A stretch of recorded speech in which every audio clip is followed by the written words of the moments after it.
My name is Jason Setney, and this is Working for Wyoming. In this episode of Working for Wyoming, I wanted to talk to you a little bit about what I'm going to do for Wyoming specifically. Recently, we've had an economic downturn in both the energy sector and agriculture sectors. Cattle prices are low, but we're also losing jobs based on overregulation by the EPA, the lack of leases on federal land, and the moratorium that this administration has actually put on coal leases. I take real issue with that because it's affecting my neighbors, our communities across the state, not only coal directly, but the associated jobs like the railroad, like here in Goshen County where I'm at today.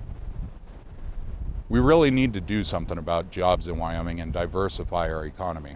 I know people have talked about it in the past, but what I plan on doing as a member of Congress is on my own time, at my own expense, when I'm not in session or subcommittees and I'm not meeting with you, the constituents, I plan on traveling around the nation and meeting with CEOs for various companies and corporations and poaching jobs from other states, showing them the benefit of Wyoming with no corporate tax and how it would benefit them to move their business here.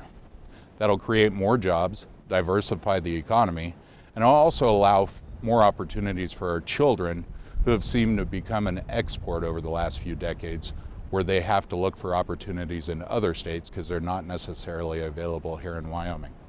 I will fight for you, and I will fight to keep Wyoming children in the state and provide opportunities for not only our high school graduates, but also graduates of our colleges around the state and the University of Wyoming. Now in this portion of the video, Mike from Teton County asks, with your lack of legislative experience, how do you plan on making a difference in Washington? Well, Mike, I'm glad you asked that. The way I look at it is there have been failures both in Washington, D.C. and here in Wyoming at the legislative level. So that experience that many of these people have or are getting isn't necessarily good experience. There was a recent bill within the last few years called SF 104, and basically that stripped the powers away from the superintendent of public instruction. It also silenced the voters here in Wyoming.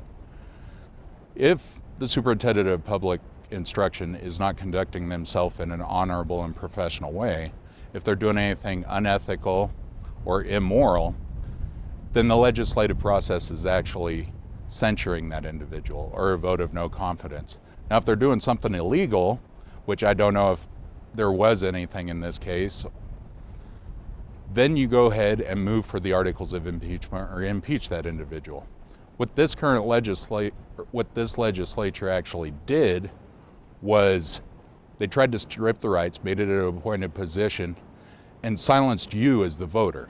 They said your vote doesn't count because we don't care who you elected. Now looking at situations like that, and one of my other opponents, she has insider experience, but I don't know if that's a good thing considering Washington is broken. What I bring to the table is actually the fact that I don't have that legislative or insider experience. I don't owe any favors to anybody. The only people I'm gonna owe and work for are you, the voters. Mike, I hope that answered your question.